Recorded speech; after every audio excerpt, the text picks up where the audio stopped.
திருச்சிற்றம்பலம். பிராபவ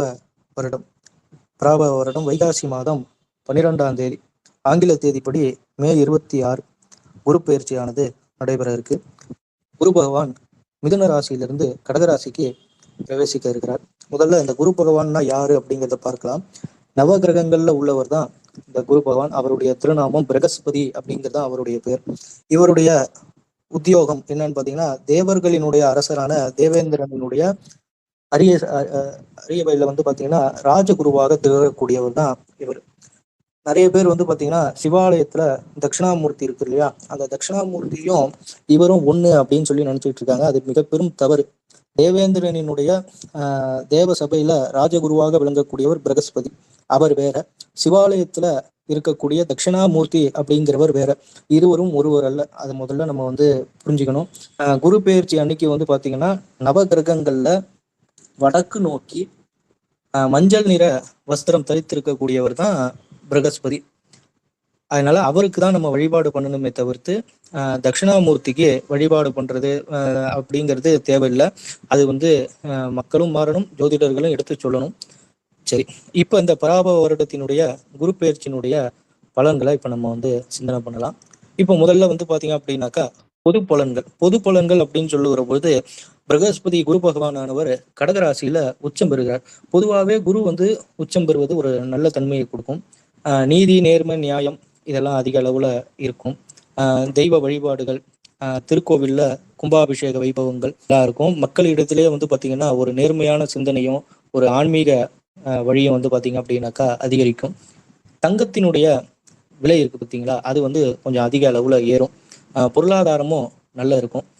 இந்த உலக நாடுகள்ல எல்லாம் இப்ப பல்வேறு ஏகப்பட்ட பிரச்சனைகள்லாம் வருது இல்லையா. உலக நாடுகள்ல பல்வேறு விதமான போர் சம்பந்தப்பட்ட பிரச்சனைகள் இதெல்லாம் இருக்கு. அதெல்லாம் பார்த்தீங்க அப்படின்னாக்கா ஒரு நல்ல ஒரு முடிவுக்கு வரும். அதுக்கு அடுத்தது வங்கித்துறை, அதுக்கடுத்து நிதி சம்பந்தப்பட்ட ஃபைனான்சியல் டிபார்ட்மெண்ட் எல்லாமே பார்த்தீங்க அப்படின்னாக்கா நல்ல விதமா இருக்கும். இந்த இயற்கை சீற்றங்கள், இயற்கை பேரழிவுகள்லாம் பெரிய அளவுல பாதிப்பை கொடுக்காது. மழை நல்ல விதத்துல பொழியும். சுப நிகழ்ச்சிகள் எங்கேயும் பாத்தீங்கன்னா நல்ல விதமா இருக்கும். இந்த இப்ப எல்லாரும் சொல்லக்கூடிய எரிபொருள்களினுடைய தட்டுப்பாடு சொல்றாங்க இல்லையா, அது கொஞ்சம் சீராகும். இருந்தாலும் குரு பகவானானவர் அவர் பூச நட்சத்திரத்துல சஞ்சரிக்கக்கூடிய ஒரு காலமும், அதே போல பாத்தீங்க அப்படின்னாக்கா அவரோட ராகு பகவான் சம்பந்தப்படக்கூடிய சில காலங்களும் சில போர் பதட்டங்கள், சில பிரச்சனைகள் இதெல்லாம் இருக்கும். ஆனா பெரிய அளவுல பாதிப்பை கொடுக்காது. சரி, இது நம்ம பொது பலன்களாக பார்த்தோம். இப்போ ஒரு ராசிக்கும் பார்க்கலாம். இப்போ நம்ம மேஷ ராசியை பார்க்கலாம். மேஷ ராசிக்கு குரு பகவான் 4ஆம் இடத்துல உச்சம் பெறுகிறார். அவர் பாக்கியாதிபதியாகவும் விரையாதிபதியாகவும் வரார். இவர் உச்சம் பெறுவது பாக்கியாதிபதி உச்சம் ஒரு நல்ல ஒரு தன்மை. எதுலையும் பாத்தீங்க அப்படின்னாக்கா நல்ல ஒரு அனுகூல ஆதாயங்கள் கிடைக்கும். இவர் குரு பகவான் பாத்தீங்கன்னா ராசிக்கு 8ஆம் இடம், 10ஆம் இடம், 12ஆம் இடம் இந்த இடங்களை பார்க்கிறார். குரு பார்க்க கோடி குற்றங்களும் நிவர்த்தி அப்படிங்கிறது பழமொழி. அதனால குரு பகவானுடைய பார்வை இருக்கிறதுனால இந்த ஸ்தானங்கள்லாம் வலுப்பெறும். அதுலயும் அவர் உச்ச கிரகமாக இருந்து உச்ச ஸ்தானத்துல இருந்து பார்க்கறதுனால நீண்ட நாட்களாக இருந்து வந்த பிரச்சனைகள்லாம் பாத்தீங்க அப்படின்னாக்கா சுத்தமா தீந்துரும். புதிய முயற்சிகள் எடுப்பாங்க. புதிய தொழில் தொடங்கக்கூடிய ஒரு காலகட்டம். நல்ல தொழிலும் விருத்தியாகும். அதே போல வீடு, மனை, வண்டி, வாகனங்கள் இதெல்லாம் புதுசா வாங்குறத தவிர்க்கணும். தாயாரினுடைய உடல்நிலையில கொஞ்சம் கவனம் செலுத்தணும். தாய் வழி சொந்தங்கள் இவங்க மூலியமாக ஏதாவது சில மன வருத்தங்கள், மன பிரச்சனைகள் இதெல்லாம் உருவாகலாம். யாருக்காவது வேலையில டிரான்ஸ்ஃபர் வேணும் அப்படின்னு சொல்லி நினைக்கிறவங்களுக்கு இந்த டிரான்ஸ்ஃபர் ஆனது நல்ல விதமா கிடைக்கும். சுப செலவுகள், சுப விரயங்கள் நடைபெறும். ஏன்னா அவர் உச்சமாக இருந்து தான் வீட்டையே பார்க்கறதுனால சுப செலவுகள், சுப விரயங்கள் நடைபெறும். அதுக்கடுத்தது பாத்தீங்கன்னா ரொம்ப காலமாக நீடித்து வந்த நோய் நொடி பிரச்சனையாகட்டும் அல்லது கோர்ட்டு கேஸு, இந்த வம்பு வழக்கு பிரச்சனைகள் இதெல்லாம் நிவர்த்தியாகும். திருமண பாக்கியத்தை வேண்டுவோருக்கு திருமண பாக்கியமும், புத்திர பாக்கியத்தை வேண்டுவோருக்கு புத்திர பாக்கியமும் கிடைக்கும். மாணவர்களுக்கு படிப்பு பாத்தீங்கன்னா நல்ல ஒரு படிப்பாக அமையும். நல்ல படிப்பு நல்ல முறையில் கிடைக்கும். படிப்புக்கோசரம் உதவி எதிர்பார்க்கிறேன், படிப்புக்கோசரம் கல்வி கடன் எதிர்பார்க்கிறேன் அரசாங்கத்திட்ட இருந்துன்னு பார்த்தீங்கன்னா உங்களுக்கு கல்வி கடன் கிடைக்கும். அல்லது அருகாமையில் இருக்கக்கூடியவர்கள் தெரிந்தவர்கள் யாராவது கல்விக்காக உதவி பண்ணுவாங்க. இப்போ கல்விக்காக சில பேருக்கு ஒரு ஆசை இருக்கும், நான் இந்த மாதிரி இந்த ஊர்ல போய் இந்த யூனிவர்சிட்டியில இந்த இடத்துல படிக்கணும் அப்படின்னு சொல்லிட்டு. அது மாதிரி வெளியூர் வெளிநாடு போய் படிக்கணும்னு நினைக்கிறவர்களுக்கு அவர்களுடைய எண்ணமானது நிறைவேறும். பெண்களை பொறுத்தளவு சுப விரயங்கள், பொன்பொருள் ஆடை ஆபரண சேர்க்கை இதெல்லாம் வந்து பாத்தீங்க அப்படின்னாக்கா இருக்கும். அரசியல் துறையில இருப்பவர்களுக்கு நல்ல ஒரு காலகட்டமாக இருக்கும். புதிய பதவிகள்லாம் கிடைக்கும். கலைத்துறையில இருக்கிறவர்களுக்கு புதிய வாய்ப்புகள் தேடி வரும். இது வந்து ஒரு பொன்னான ஒரு காலகட்டமாக அமைகிறது. இந்த மேஷராசிக்கு பரிகாரம் அப்படின்னு சொல்லிட்டு பாத்தீங்கன்னா, அவரவர் ஜென்ம நட்சத்திரத்து தினத்தன்று தென்குடி திட்டை அப்படின்னு சொல்லிட்டு இருக்கு இங்க கும்பகோணத்துக்கு பக்கத்துல. அந்த திருக்கோயிலுக்கு போய் பிரகஸ்பதிக்கும் மூலவரான ஈஸ்வரனுக்கும் அர்ச்சனை பண்ணி வழிபாடு பண்ணிட்டு வரணும். அப்படி பண்ணிட்டு வந்தாங்கன்னா அவங்களுடைய வாழ்க்கை நல்ல விதமா இருக்கும். சரி, அடுத்தது இப்ப ரிஷபத்துக்கு போவோம். ரிஷபம் அஷ்டமாதிபதி லாபாதிபதியான பிரகஸ்பதி 3ஆம் இடத்துல போய் உச்சமடைகிறார். வெற்றி ஸ்தானம், ஜெயஸ்தானம், உபஜயஸ்தானம் அப்படின்னு சொல்றது. அதுல வந்து பாத்தீங்க அப்படின்னாக்கா உச்சமடைகிறார். ஆனா வந்து அவர் அஷ்டமாதிபதியா போயிட்டார். பொதுவா வந்து என்னன்னா அஷ்டமாதிபதி வலுக்க கூடாது. அஷ்டமாதிபதி உச்சம் பெறுவதனால சில சங்கடங்கள் பிரச்சனைகள் இருந்தா இருக்கும். ஆனாலும் அவரே லாபாதிபதியாக வரக்கூடிய காரணத்தினால இரண்டும் கலவையாக இருக்கும். அதாவது வந்து பாத்தீங்கன்னா சில பிரச்சனைகளும் வரும், அதே சமயம் சில நன்மைகளும் கிடைக்கும். ரெண்டும் அதாவது 50% இது 50% அது அப்படின்னு சொல்லிட்டு எடுத்துக்கணும். எந்த ஒரு புதிய முயற்சியும் எதுவும் எடுக்க வேண்டாம் ரிஷபராசிக்காரர்கள். அதே மாதிரி எந்த ஒரு புதிய முடிவுகள், வாழ்க்கை சம்பந்தப்பட்ட முடிவுகள் ஆகட்டும் இல்ல வேலை சம்பந்தப்பட்ட எதுவுமே வந்து பாத்தீங்கன்னா புதுசா எதுவும் செய்ய வேண்டாம். இருக்கிறது அப்படியே இருக்கிறபடியே போகட்டும். அதே போல யாருக்கும் பணம் வந்து கடனா கொடுக்கறதோ இல்ல பிறர் இடத்துல இருந்து கடனா வாங்குறதோ வேண்டாம். அதே மாதிரி வண்டி வாகனங்கள்ல போகிற போது கொஞ்சம் கவனமா போங்க. ஏன்னா சில எதிர்பாராத விபத்துகள் ஏற்படுவதற்கு வாய்ப்பு உண்டு. விபத்துனா ரொம்ப பெரிய கண்டம் அந்த மாதிரிலாம் இல்லை, சும்மா ஏதாவது சின்ன சின்ன அடிப்படுறது அந்த மாதிரி இருந்தாலும் நம்ம கொஞ்சம் ஜாக்கிரதையாக இருக்கிறது நல்லது.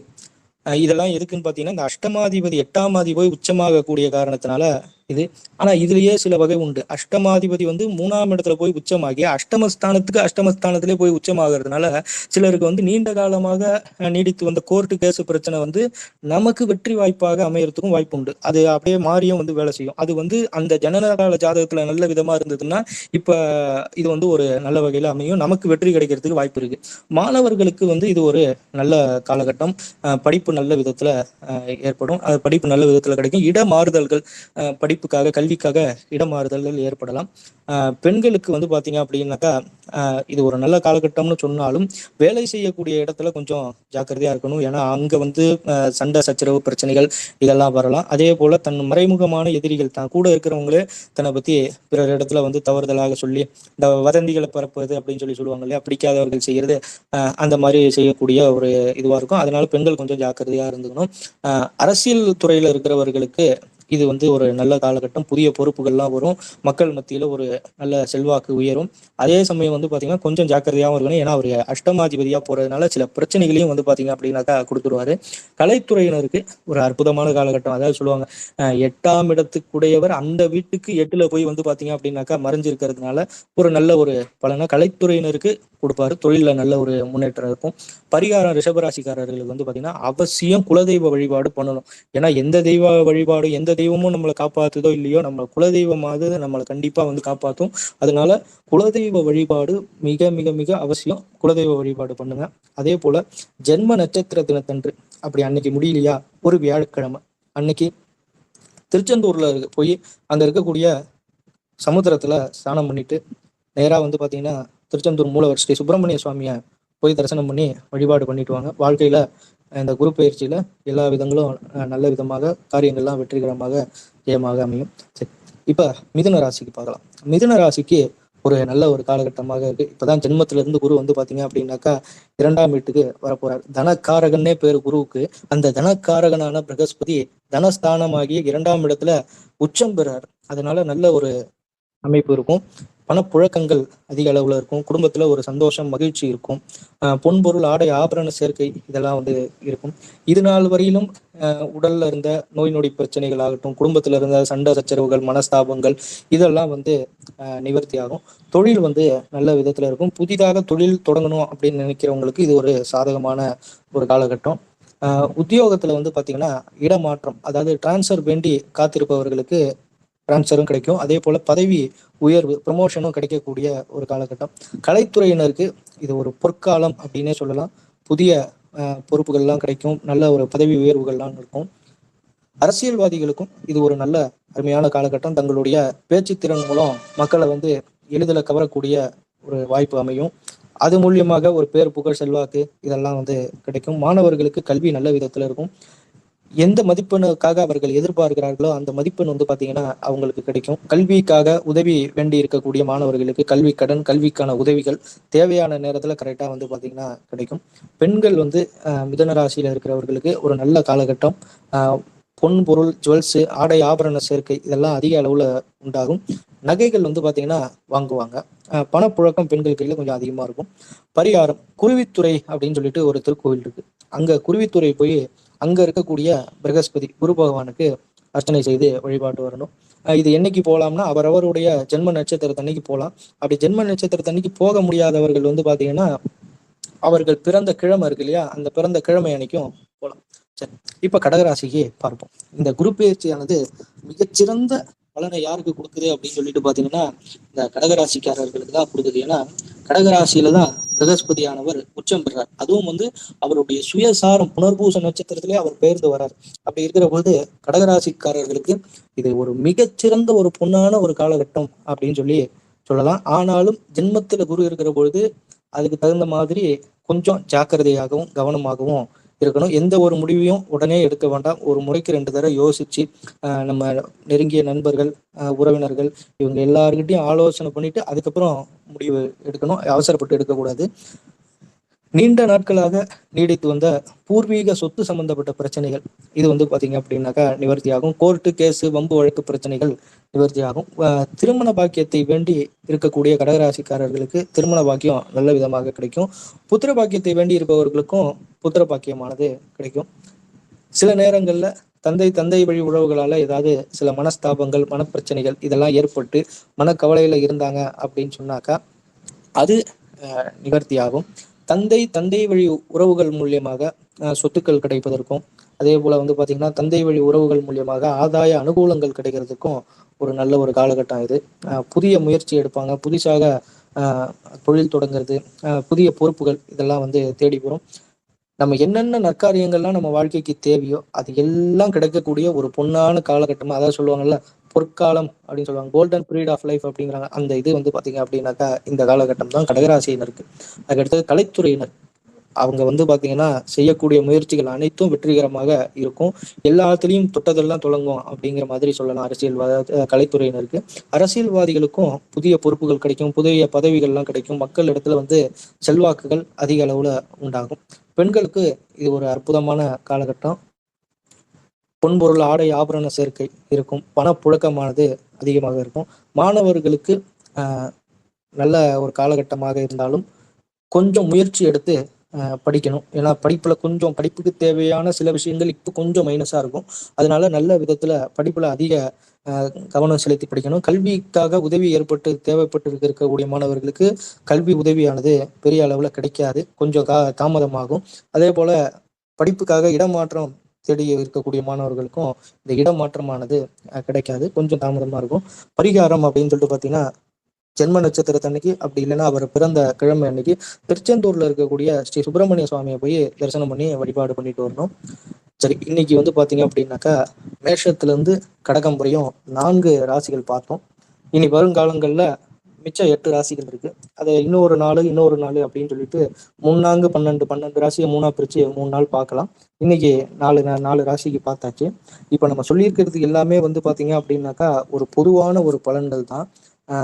அவரவருடைய ஜாதகத்தை பொறுத்து இப்போ ஒருத்தருடைய ஜாதகத்துக்கும் ஒரு ஜென்ம நட்சத்திரம், ஒரு தசாபுத்தி நடக்கும். அதுக்கு தகுந்த மாதிரி தான் பலன்கள் வந்து வேலை செய்யும். இது வந்து நம்ம சொல்லியிருக்கிறது பொது பலன்கள். அதனால இது எல்லாருக்கும் 100% அப்படியே முழுமையாக நடந்துராது. அவரவருடைய சுய ஜாதகத்துல என்ன தசை, என்ன புத்தி, கிரகங்கள் எப்படி இருக்கோ அதுக்கு தகுந்த மாதிரி தான் பலன்களானது கிடைக்கும். சரி, எல்லாரும் வந்து அவசியம் வந்து குலதெய்வ வழிபாடு பண்ணுங்க. அதுதான் இருக்கிறதுலே ரொம்ப முக்கியம். எந்த தெய்வ வழிபாடு பண்ணாலும் பண்ணலைனாலும் சரி, குலதெய்வ வழிபாடு கம்பல்சரி பண்ணுங்க. பாக்கி எல்லாமே இறைவனுடைய திருவருள். இறைவன் நல்ல விதமா எல்லாருக்கும் அனுகிரகம் பண்ணட்டும். பிரகஸ்பதியினுடைய அருளும் இறைவனுடைய அருளும் எல்லாருக்கும் கிடைக்கணும் அப்படின்னு சொல்லிட்டு நானும் சாஸ்திரம் பண்ணிக்கலாம். திருச்சிற்றம்பலம்.